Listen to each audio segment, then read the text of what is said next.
Hello everyone, I'm Raven from Raven Comics, and today we bring you the final part of Doomsday Clock. I was wrong, everything ends here. Nothing lasts forever, not even hope. Not even I can make it last. It's August 1959, I fell in love and grew distracted. I left Johnny's watch in my lab coat inside the test chamber. Anxious to show her how I repaired it, I went to retrieve it. My pulse quickens as the door closes.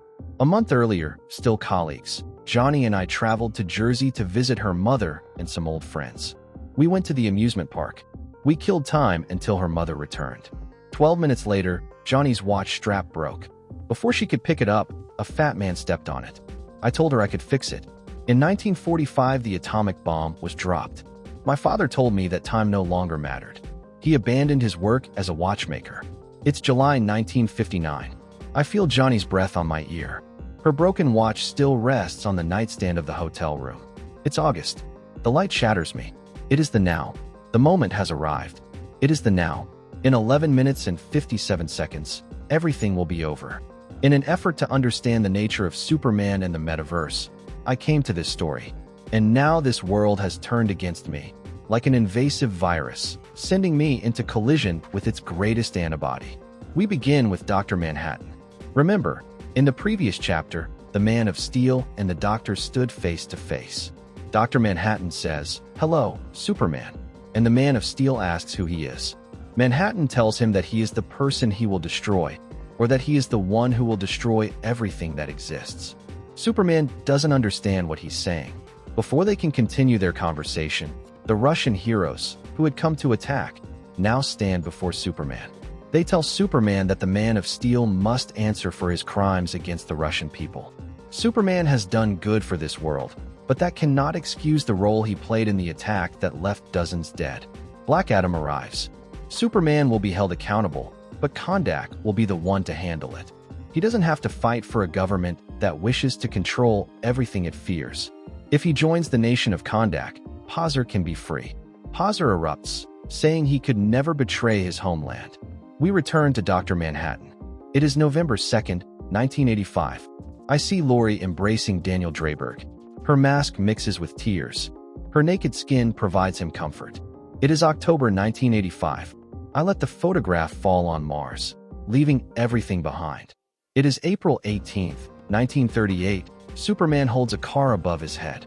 It is April 18th, 1938. There is no car. While Dr. Manhattan is watching all this, both teams are about to attack Superman. In different parts of the world, people know that Superman needs help. With the Justice League still on Mars fighting the entity that claims to be the true culprit, the Prime Minister has ordered the Knights to protect America's interests. But whose interests does he truly mean? That is still uncertain. Returning to Dr. Manhattan, it is the now. I am trapped in a question with two answers. I cannot see through the barrier of darkness. I only see Superman. In 10 minutes, the colors of the world will disappear and there will be nothing but darkness. Meanwhile, in Gotham City, Alfred approaches Reggie and hands him his mask so that he can once again become Rorschach. Reggie attacks Alfred. He realizes that all this time his eyes had been closed. But now they are open, and he has seen the truth. Fighting is pointless. This world will end just like his. Alfred tells him yes, of course it will. Unless they do something to save it, of course. Now he asks him to look at the mask. Will Reggie see what Alfred sees? He sees fragments of floating rocks in space. Reggie says he sees no future, not even hope. It is lost, and he cannot find it. His father used to wake him every morning with a smile on his face, telling him that no matter what came up, he had to make the most of it. He believed there was goodness in the world everywhere, that we only had to look for it. But some people cannot see goodness. The only thing they want is for everyone to suffer along with them, and they are about to win. Reggie cannot see any hope, so the best thing would be for this world to destroy itself. That is, before they are dragged into darkness with him. Before Reggie can continue speaking, the Bat arrives at this place. Batman tells him he knows he tried to warn him and has to apologize. Reggie says that doesn't matter anymore. There is nothing they can do now. While Superman is fighting against the heroes of different nations, Dr. Manhattan only watches everything unfold without lifting a finger. A car is about to fall on a family. Dr. Manhattan watches as Superman rushes in to stop the car. The Man of Steel doesn't know who this blue figure is.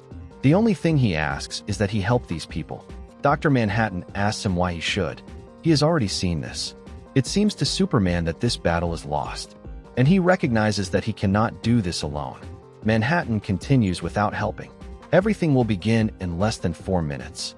It is November 2nd, 1985. I remember this feeling. Millions will die in a twisted vision of peace forced upon a deranged world. By killing Walter Kovacs, I became part of the lie, unaware that the illusion would one day end. Elsewhere, Lex Luthor finishes talking with Lois Lane. Luthor asks Lois to write her article. She must inform the world, tell them their history has been altered by a force beyond their universe. And by the way, he wants credit for everything Luthor has discovered. Now, if she'll excuse him, he must leave this place. Back with the Bat, who asks Reggie if he really believes what Dr. Manhattan says, that everything is already predestined. Reggie says yes, of course. This was over from the beginning. He destroyed his father, his mother alone. He can see it, he always sees it. Batman tells him he sees a monster when he looks at that mask. But he can accept it, he must change it. He must make people see something else. That seems to be what his friend Byron was trying to do. He only wanted to protect the way he remembered his father. Back with Superman, who asks Dr. Manhattan how he can stand there and do nothing. Dr. Manhattan tells him his world once had a chance at peace, but after he left, it lost it and fell into war. Even now, it remains at war. Dr. Manhattan knows there are only 12 seconds left. I see nothing but darkness. He is the one responsible for the changes in his life. The loss of mentors he never knew, friends he forgot. More specifically, he is responsible for the death of his parents. He changed his life, only out of sheer curiosity. Will Superman destroy him for that? Or will Dr. Manhattan defend himself despite his sins? The moment of truth has arrived. The moment that has been foretold since the beginning of this series. Superman versus Dr. Manhattan. Will the Man of Steel kill him upon learning that he was the one who murdered his parents? Superman prepares to strike. Dr. Manhattan waits for him with his eyes closed, and the blow lands. But the blow was not aimed at Dr. Manhattan, but at Pazzer, who was about to arrive just behind him. His flame is extinguished. The darkness keeps advancing, but Dr. Manhattan is confused. Why is Superman defending him? Superman doesn't know what to think of all this. But he knows that right now he must make a decision. Dr. Manhattan all this time has been speaking of one of them destroying the other. Why can't he see beyond that? But Superman believes there may be a third option. And for that, he has to ask a question. Who is she? Dr. Manhattan sees a photograph on the ground. He knows he is creating those photographs with every step he takes. He supposes they are important to him. Dr. Manhattan tells Superman that they were. Superman knows that perhaps the darkness he sees may require everything he has to save his world. Maybe it will take that choice. The conversation between the two is once again interrupted as the heroes of different nations are arriving before Superman once more.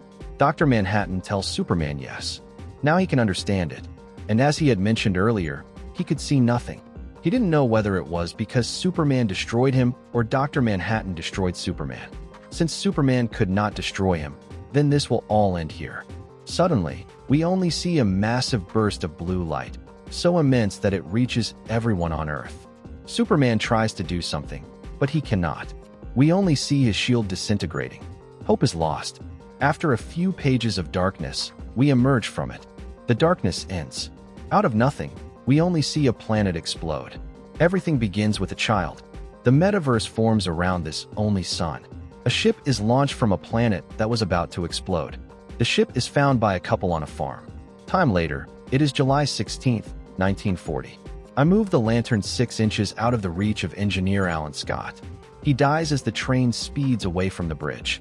It is July 16th, 1940. I move the lantern again. Elsewhere, the Kents, parents of Clark Kent, are about to die in a car accident. Before their car can crash against a tree, Hope arrives to save them. Inspired by the heroes of the past, Clark Kent steps into the light. That is because the Justice Society exists again, and so does Superboy. And because Superboy exists again, so does the Legion. As the metaverse reshapes, time catches up. 1,000 years from now, a young woman saves the life of intergalactic philanthropist R.J. Brandt. On July 7th, 1917, Jonathan Thunder is born and kidnapped in Badnesia. Now we are with Johnny Thunder, who is inside Ozymandias' prison. Someone tells him that he became the Thunder. Does Johnny still remember? Of course Johnny did, and he remembers. Ozymandias wonders what John is doing. The future and the past are now free. We return to the fight of Superman against the heroes of other nations. Everything was lost for the Man of Steel. Before he could be defeated, someone tells him that a small telepathic push will clear them away. But who are all these who have arrived to help?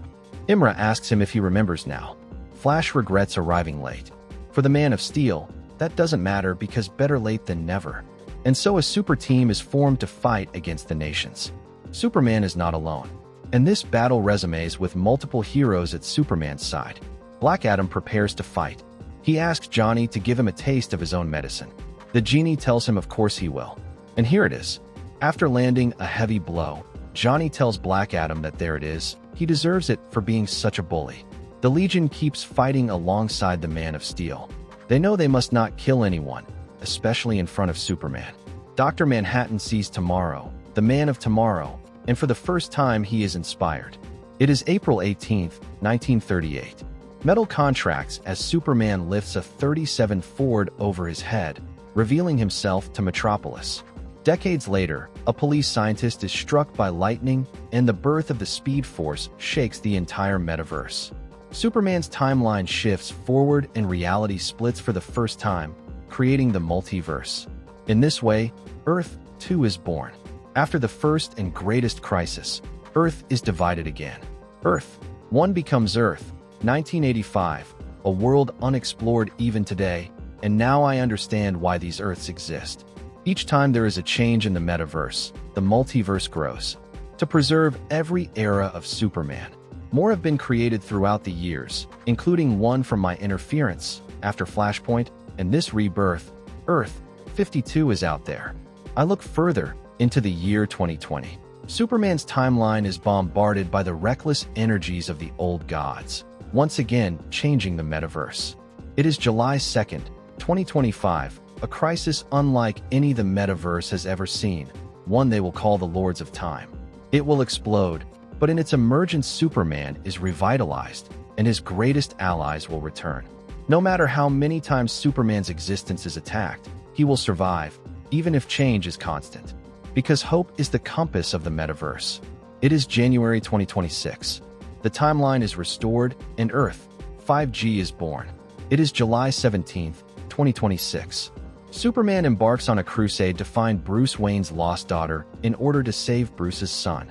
On July 10th, 2030, the secret crisis begins, sending Superman to fight across the universe with none other than Thor and a green mastodon even stronger than Doomsday, who dies protecting Superman from these invaders. In its emergence, Superman's timeline moves forward again. It is April 18th, 2038. Superman appears in public for the first time. 22 years earlier, the prayers of the Kents for a child are answered when a rocket lands on their farm. Superman's timeline moves forward again. April 18th, 2038 now marks a different date. Jonathan, Martha, and their baby Colin find the child who will one day be Superman. The rocket lands again in the year 2045, delivering to the Kents their only son. They find the rocket of their 3-year-old daughter, Clara, in the year 2162. In 2965, Superman appears in Metropolis for the first time.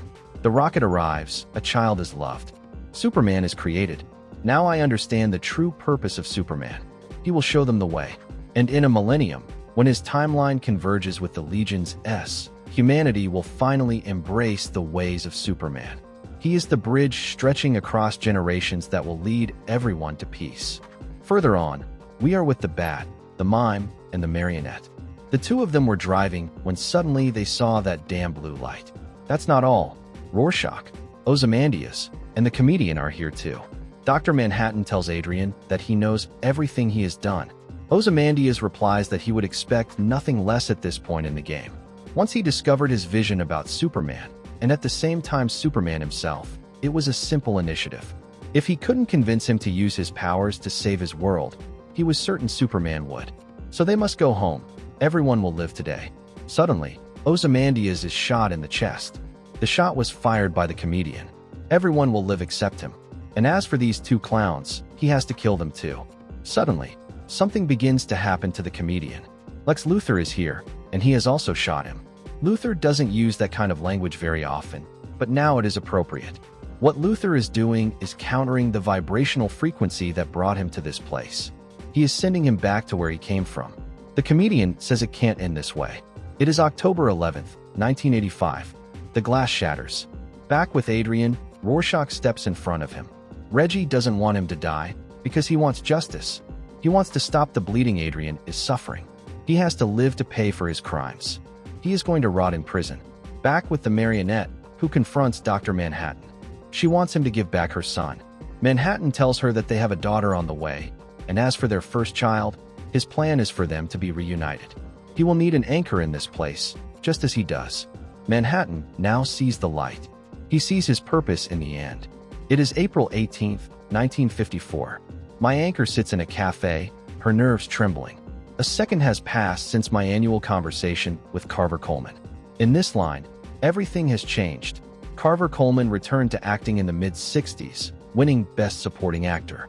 Carver Coleman died in 2005 with his partner of over 40 years by his side. The media reports that the Justice League and their allies from Mars have returned after stopping the latest interdimensional threat that blames Superman. The Justice Society of America will be investigating the actions of the Department of Metahuman Affairs, including the so-called Superman theory. They have arrested Martin Stein for his role in creating dozens of metahumans against their will. Firestorm, Killer Frost, and Hyena are among them. Elsewhere, Lex Luthor watches a screen. He knows Adrian had the right idea, but it can be improved even further. Lois was walking with Clark, who was unusually quiet. As they continued forward, they met their parents. It was good to see them again. We returned to Dr. Manhattan. I affected his world, and now he will affect mine. It is November 22nd, 1992. Adrian's plan has blown up in the world's face. The ashes are still hot beneath my feet. The tachyons from the Owl ship's departure are still dissipating. It is 1945. Gears fly through the air. It is 1959. I repair Janie's watch. It is 1992. I see a light. It is December 25th, 1992. Reggie stands on the cold ground in front of Byron Lewis' gravestone and feels warmth. His breath passes through the fabric as he murmurs beneath the mask. It is March 13th, 1993. Adrian's quarters have become his own prison. Every day after school, a young orphan named Cleopatra stands outside, obsessed with the rise and fall of Ozymandias. On her 16th birthday, with a fully grown Bubastis at her side, Miss Pax will call herself Nostalgia. Life does not stop, but it does need love. As soulless and cruel as Erica Manson and Marco Mays can be, the love between them is real. In 8 months, Anita Mays will be born. In 1984, the marionette and the mime rob a bank a mile from Rockefeller. Alerted, I go to confront them. I hesitate to kill them because I see their child in the future. He will bring great happiness to a woman I care about. Though the details of how and why are unclear to me, I blame my blurred vision on my recent experiments, including the principle of dialectical unity, and I think on it a little more. Now I realize that the blind spot of the details about the child's future is me. It is June 8th, 1984. I hold the child in my arms. He looks at me. The sun brushes his face. It is 1945, 46, 47, 48. My father is more worried about my future than my present. I inherited that. I will never be the hero this world needs because I never had what Superman had. That star there is Murphak, part of the constellation Perseus, named after the Greek hero who rescued his mother. I began to believe in wishes again. Fate does not exist without a guiding hand. My mind drifts to August 1959, to what could have been. Janie and I finish lunch. I give Janie her watch after lunch. She puts it in her purse. Her lips move toward mine. 6 months later, we are married. 3 years later, our daughter is born, followed by another the next year, and then our son 4 years after that. It is a good dream to live in. One final thought as I give the last of my power to this world and to this child, so that this world has a protector who will receive love and give love. I urge all of you out there to stop and smell the roses. Sometime later, at the Hollis household, the family was having a regular breakfast when suddenly someone knocked at the door. The girl went to open it. Finding a boy there, She asked how she could help him. The boy apologized for bothering them, but a friend of his mom and dad had brought him to this place. He said they would know what to do. The girl told him that mom and dad were making pancakes for lunch. Would he like some breakfast? By the way, her name is Sally. And what's this boy's name? Well, he has to know that John calls him Clark.